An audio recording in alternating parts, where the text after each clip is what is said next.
Bom dia pessoal, tudo bom com vocês? Por aqui tudo ótimo, bem-vindos a mais um vídeo aqui no canal, bem-vindos a mais uma história aqui do nosso mundo gringo. Espero que vocês gostem da história de hoje. Quer mandar sua história? Meu endereço de e-mail tá aqui ó, no box de informação ou aí no cabeçalho do canal, dá pra você ver, né, meu endereço de e-mail. Espero que vocês gostem do vídeo de hoje e me segue lá no Instagram, @DaniDelamos. Oi Dani, descobri seu canal aleatoriamente, desde então sou viciada nas histórias. É bom saber que muitas mulheres passam por coisas iguais. Passei e graças a Deus superamos. Vou começar pela minha infância. Sou filha caçula, tenho um irmão mais velho de 4 anos. Minha mãe vem de uma família grande e humilde, perdeu o pai quando tinha 18 e, sendo a mais velha das filhas, teve que ajudar a criar os irmãos. Minha avó teve 15 filhos, mas 3 morreram por causas desconhecidas. Quando meu avô faleceu, minha avó estava grávida e entrou numa grande depressão, causando assim a morte do bebê na barriga. E só descobriu que o bebê não tinha vida com 9 meses de gestação. Minha mãe teve que começar a trabalhar para ajudar a sustentar os 11 irmãos, mas graças a Deus consegui instruí-los para ter suas vidas. Com 22 anos, minha mãe conheceu meu pai. Começou a namorar, na época meu pai viajava a trabalho e ficava meses fora. Numa dessas voltas, ele pediu a mão dela em casamento para minha avó. Mesmo não sendo a favor, minha avó concordou. Alguns meses depois eles casaram. Minha mãe me contava que no primeiro dia morando com meu pai, ela teve que fazer a feira para casa, pois não tinham nada para comer. Meu pai sempre foi metido a bonzão, viciada em jogo e arrogante. Mas minha mãe o amava. Esse negócio de viciada em jogo é uma merda, né? Ela trabalhava como professora e todo o dinheiro era para pagar as contas da casa e comida. Pois meu pai era um folgado. Aos 26 anos, minha mãe engravidou do meu irmão. Foi uma gravidez sofrida e de risco. Dani, meu pai não se importava com nada. No dia que minha mãe sentiu as dores para ter meu irmão, não tinha nada de enxoval e minha mãe teve que cortar 2 lençóis da cama para fazer de cueiro para poder embrulhar meu irmão. Ela sofreu 24 horas de dores na tentativa de ter um parto normal, mas o médico vendo a situação resolveu fazer uma cesárea, pois meu irmão já estava correndo o risco de morrer. Detalhe, meu pai não foi nem acompanhar o parto. Depois de 2 dias, foi que ele apareceu na maternidade. Minha mãe tinha uma tia por parte do pai dela que sempre a ajudava e vendo aquela situação, correu e comprou um pequeno enxoval para o meu irmão. Minha mãe aceitava tudo calada. 4 anos depois, minha mãe engravidou de mim e passou pela mesma situação. Nasci pequena, pois minha mãe não se alimentava direito da minha gestação. Trabalhou até o último dia e todo o dinheiro ia para as mãos do meu pai, que gastava tudo com bebida e prostituta. Ah, gente, para, né? Trabalhar e dar dinheiro na mão do macho escroto desse, do embuste. Lembro das diversas brigas em casa, do meu pai tentando agredir minha mãe e meu irmão entrando no meio. Meu pai tinha ódio do meu irmão.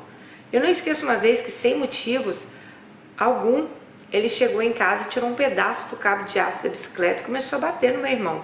Meu irmão corria pelo quintal e eu atrás chorando, pedindo para ele não fazer aquilo.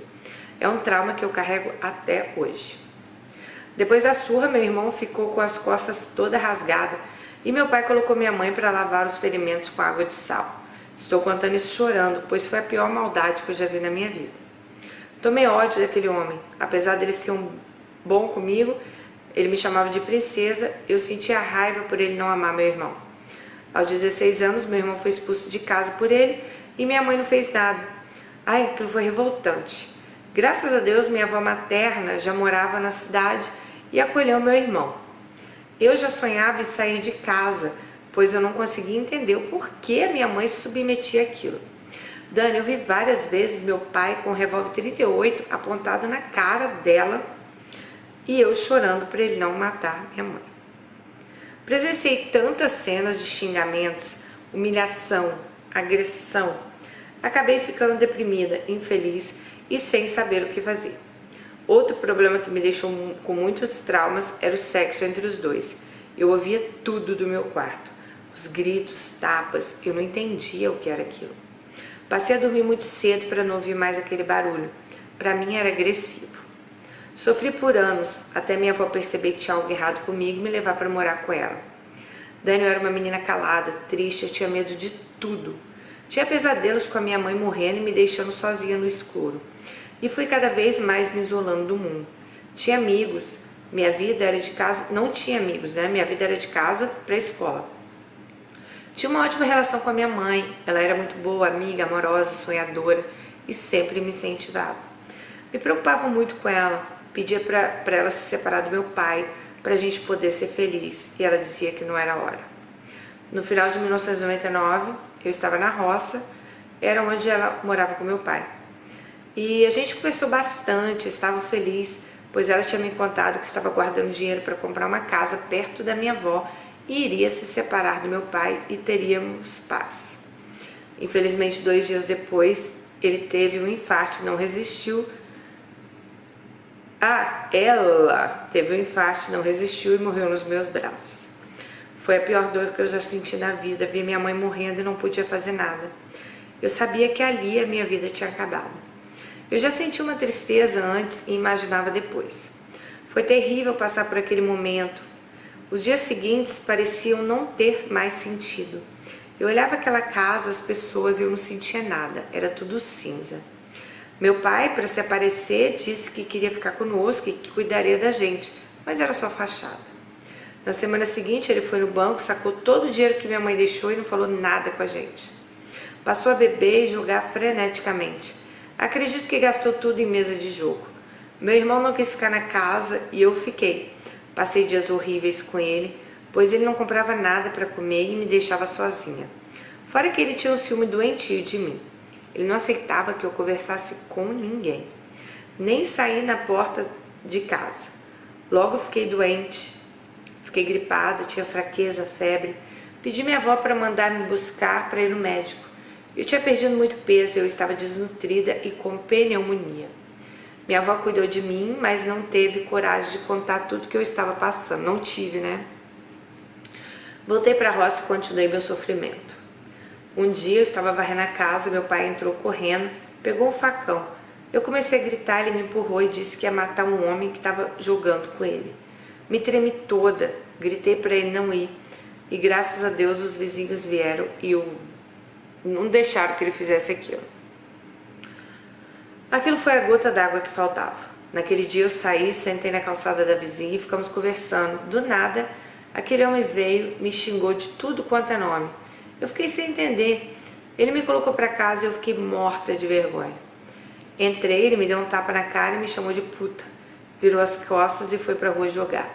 Eu fiquei ali chorando e pedindo a Deus para que me levasse junto com a minha mãe. Pois eu não entendia por que tanto sofrimento. Chorei tanto que eu adormeci. Quando me dei conta, tinha alguém tirando minha roupa. Pulei e percebi que era meu pai. Sim, meu pai. Perguntei o que ele estava fazendo e simplesmente ele não respondeu e saiu do quarto. Naquela noite quase morri de medo. Nem dormi. Esperei amanhecer e pedi ajuda, pois eu sabia que eu não podia mais continuar naquela casa. Quando o sol nasceu, esperei ele sair e logo depois fui num posto telefônico. Naquela época nem existia celular, nem telefone fixo lá na roça. Nossa, que horror, gente. Contei para a moça que trabalhava lá e pedi para ela ligar para minha tia ou para o meu irmão. Depois de 1 hora, minha tia chegou e eu já recebi ela aos prantos. Pedi para ela me tirar dali. Ele chegou, minha tia perguntou o que tinha acontecido. Ele disse que eu era uma vagabunda, que eu usava drogas e estava dando para os meninos da rua. Dani, eu não conseguia nem falar nada. Minha avó sumiu. Minha tia começou a discutir com ele e ele nos colocou para fora de casa, como se coloca um cachorro. Saí dali com apenas a roupa do corpo, entrei no carro aos prantos e minha tia pedindo para eu me acalmar, que tudo ia ficar bem. Cheguei na casa da minha avó e não consegui nem explicar. Não sei se era medo ou uma dor tão grande. Passei 2 meses sem dar uma palavra. A maioria do tempo eu passava deitada e chorando e revivendo aquele pesadelo. Parei de estudar, eu não comia, não conversava. Fiquei uma pessoa estranha, eu tinha 15 anos. Passei a ter pesadelos, febre emocional, medo, ansiedade. Tentei suicídio. Minha avó e minhas tias não sabiam mais o que fazer. Elas não entendiam o que estava acontecendo comigo. até uma vizinha falar sobre uma psicóloga. Então minha avó me levou nessa psicóloga, lá consegui conversar um pouco e me confortou. Dani, você acredita que ninguém acreditava em mim? Mesmo eu contando que eu sofria nas mãos do meu pai, aquele monstro, falavam que aquilo era ilusão e que eu tinha inventado tudo. Eu sofri por anos calada. Parei de falar no assunto. Nem sobre minha mãe eu falei mais. Fui criando uma revolta dentro de mim. Com 17 anos, conheci meu primeiro namorado. Ele era mais velho que eu 10 anos, mas eu gostava dele. Ele era carinhoso, me respeitava. Passei a me sentir segura com ele. Passei a trabalhar para pagar meus estudos. Foi a fonte de escape para eu não pensar muito em tudo o que tinha acontecido comigo. Minha tia caçula era muito chata. Ela me humilhava, falava que eu não ia ser nada na vida e que eu vivia de favor. Ela tentava me colocar para baixo de todo jeito. Graças a Deus, minha avó era boa e não deixava faltar nada para mim. Cuidava com muito carinho de mim e do meu irmão. Tínhamos uma vida confortável. Eu fingia estar sempre bem para minha avó não ficar preocupada, mas a mágoa me consumia. Com 7 meses de namoro, eu fui pedida em noivado e aceitei. Não por amor, mas porque ali eu vi uma chance de sair da casa da minha avó, pois ali só ela gostava de mim. 3 meses depois me casei no civil, não houve festa, peguei minhas roupas e fui embora de casa com meu marido. Deixei minha avó no portão chorando e minha tia lá dentro gritando de alegria pela minha partida. Dani, achei que ia ter uma casa, um lar, uma família, mas não foi nada do que eu sonhei e planejei. Alguns dias depois eu descobri que meu marido tinha várias amantes. Algumas até acreditavam que namoravam com ele. Descobri também que ele era viciado em sexo. A minha primeira vez foi com ele e foi a pior coisa do mundo. Posso contar quantas vezes tive relação com ele. Na verdade, ele me jogava em qualquer lugar, abria minhas pernas e fazia o que ele queria comigo. Meu Deus. Bom, logo ele passou a assumir e me deixar só. Na época eu estava terminando o ensino médio. Um dia eu resolvi ir atrás dele e vi ele com outra mulher. Ele estava lá com ela como se ele fosse solteiro. Não fiz nada, voltei para casa, esperei ele com um cabo de vassoura e quando ele entrou eu quebrei o cabo de vassoura nele. Ele só gritou perguntando por que eu estava fazendo aquilo. Avancei nele, unhei ele todinho, rasguei a camisa e consegui derrubá-lo no chão. Dei um chute nele e corri para o quarto. Tranquei a porta e fiquei lá a noite toda com medo dele entrar e me bater. No outro dia saí cedo para trabalhar e não vi ele. Mas quando voltei no final da tarde não tinha nada dentro de casa. Ele tinha vendido tudo, só deixou as coisas do quarto porque eu tinha deixado trancado. Quase tive um treco. Saí igual maluca atrás dele, fui na casa da mãe dele e lá estava o maldito. Cheguei gritando, cadê minhas coisas? E ele disse, com cara mais cínica, vendi para pagar umas dívidas. Lembrando que a maioria das coisas eram minhas, pois eu ganhei muito presente. Voltei em casa, peguei minhas roupas e fui morar na casa da mãe dele. Naquele dia eu já sabia que eu não queria mais ele na minha vida, mas eu não podia voltar para a casa da minha avó. Uma semana depois terminei meus estudos, pedi demissão, peguei uma reserva de dinheiro e fui embora para Salvador morar com uma tia. Pensa que as coisas melhoraram? Não, Dani. Vivi um ano na casa da minha tia. Ela era religiosa, crítica e muito chata. Tudo era errado. Não podia sair, não podia ter amigos, não podia ouvir música, não podia fazer nada. E para completar, minha prima era uma cobra. Foi o ano mais longo da minha vida. Passei orando todos os dias. Eu pedi a Deus para levar ou mandar uma pessoa boa para cuidar de mim, pois eu não tinha mais forças. Procurei vários empregos e não conseguia. Hoje eu sei que Deus tinha um propósito para mim. Em 2005, encontrei uma amiga de infância no Orkut. Ela me disse que estava morando numa cidade e lá fui eu. Ela disse que arrumaria um emprego para mim. Ali vi uma chance de trabalhar. Não pensei duas vezes, arrumei minhas coisas e fui embora morar com a minha amiga. Lembro que cheguei no domingo cedo na cidade. Achei a cidade estranha, pequena, mas não desanimei. Cheguei na rodoviária, ela estava me esperando e fomos para casa dela. Tinha um quarto lá para mim, fiquei feliz, passamos o dia conversando. No dia seguinte fiz currículos e saí no comércio entregando. e fui chamada para trabalhar numa loja de sapato. Foi muita alegria ter um salário, né? E comissão. Foquei no trabalho, logo fiz muitos clientes que só queriam ser atendidos por mim. O dono da loja, vendo que eu era dedicada, me chamou e me promoveu a gerente de vendas. Fui para casa flutuando. Aluguei um kitnet para morar sozinha, pois minha amiga ia morar com o namorado, e me inscrevi num cursinho. Eu trabalhava o dia todo e à noite estudava. Dani, eu sempre soube que Deus tinha algo especial para mim. Muitas vezes que eu pensava em desistir, eu ouvia a voz de Deus falando: espera que tudo tem seu tempo e tudo vai se acalmar. Então, um belo dia eu estava na loja, toda sorridente, chegou um cliente. Fui recebê-lo, dei bom dia, ele respondeu com um sorriso lindo. Meu coração acelerou. Atendi ele com toda a educação e sempre observando o jeito dele. Acho que foi amor à primeira vista. Quando ele foi embora, pensei comigo: esse é meu pedido de oração. Passou um mês, eu estava saindo do cursinho e me deparei com ele na porta. Fingi não conhecê-lo, passei direto, mas ele veio atrás e me chamou: ei, moça do sapato. Virei e sorri. Ele disse que estava me esperando. Meu coração parece que ia sair pela boca. Minhas pernas tremiam, fiquei estática. Ele me convidou para tomar um sorvete, aceitei. Conversamos, rimos, parecia que já nos conhecíamos. Ele me levou em casa e na porta me beijou. Disse que desde o dia que ele foi na loja, ele não tinha parado de pensar em mim. E ele pediu meu endereço para uma colega da loja. E ela disse que eu sabia onde eu estudava. Então, por isso que ele estava lá esperando ela.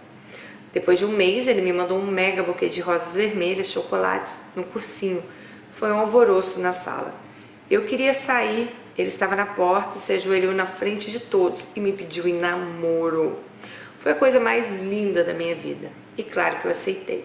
Eu estava radiante, tudo dava certo e eu me sentia viva e amada. Com 5 meses de namoro, tivemos nossa primeira noite de amor. Foi perfeito, ele alugou um quarto num chalé na beira do rio, decorou com rosas e pétalas na cama, escrito: eu te amo. Dani, quando eu vi aquilo, eu chorei de gratidão. Tudo maravilhoso, bom, de cama, carinhoso, parecia um sonho.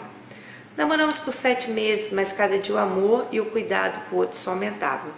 Então a gente foi morar junto. Alugamos um apartamento, mobiliamos do nosso jeito, ficou um sonho.